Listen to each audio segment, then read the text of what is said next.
Hello and welcome to part 3 of the walkthrough of the SEND 35 appeal form used in a contents appeal. This part will focus on sections 5 to 8 of the appeal form. Section 5 is regarding the decision from the local authority. To complete this section you will need your decision letter. This may be the cover letter to the final EHC plan you have received, or may be the letter concluding the annual review process. Whatever situation this decision letter has arisen from, you will need to provide the letter as mandatory evidence for lodging your appeal, and in this section of the appeal form you will need to provide the name of the local authority.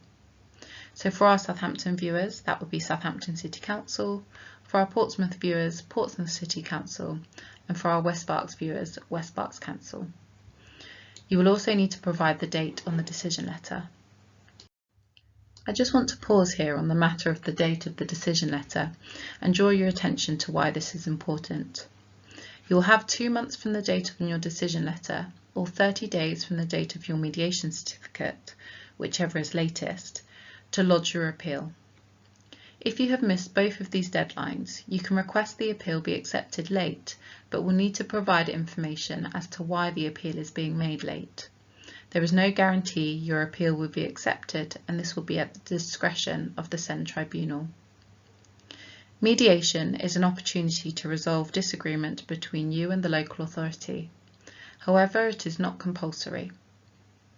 You are required to speak with the mediation service, however, just to have your right to mediation explained to you.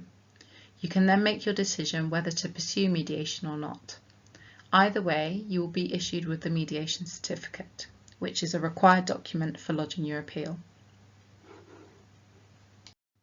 It is very important, therefore, that you make note of the date on your decision letter or your mediation certificate, and therefore your deadline of appeal.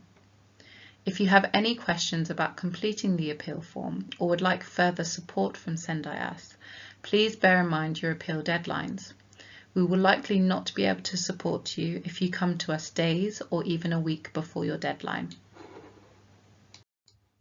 Section 6 asks for the information on who is bringing the appeal.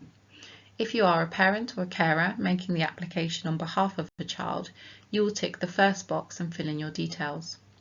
If you are a young person, i.e. between the ages of 16 and 25, you will tick the second box and fill in your details, not your parents. If you are making the appeal on behalf of a young person who does not have the mental capacity to bring the appeal themselves, you will tick the third box as alternative person and complete your details. Further down on this page, it asks for details on a second person making the appeal. You do not have to complete this section also, but it may be relevant and useful if another person or organisation has parental responsibility. The Tribunal's preferred method of communication is by email. If you cannot access email for whatever reason, indicate it in this section here and express that you would prefer written communication or postal communication. Section 7 asks about anyone else who is involved in the appeal, and this could be a person or organisation who shares parental responsibility. It also asks about any orders made considering the child or young person. If this applies to you, you must provide information on this. If these do not apply to you, you can leave the boxes blank. The advocate section only applies if a young person is making an appeal and has an appointed advocate, or if a disabled parent has an advocate. An advocate is an individual who will support you in expressing your views. Leave this section blank if you do not have an advocate. The final part of Section 7 applies if you have a representative. This could be a solicitor, a paid representative, a voluntary representative, or in some cases a SEND-IAS advisor. It means they will advise you on aspects of the appeal and support you in preparing paperwork. They may also attend the final hearing and represent you there. Always confirm your representative is aware that they are being named in this role and ask their permission to include their contact information. You have the option at the bottom of the form for documents to be sent to the young person, the parent making the appeal, the advocate, or the representative named. Only one of these options should be ticked. Again, you should always discuss this with your SendIS advisor before checking this box. It is not our role to run your appeal, therefore you will be expected to manage this with our guidance unless there is a valid reason why you cannot. Section 8 refers to any needs or requirements you may have for the hearing, for example, your own additional needs that may need consideration, or signer or interpreter requirements. If this does not apply, you can write "not applicable" in the boxes.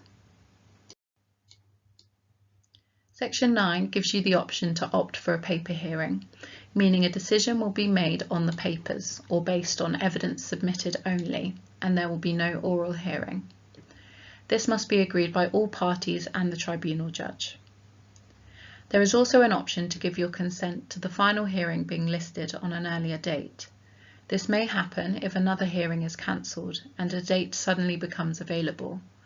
This can be useful to potentially avoid long appeal timelines.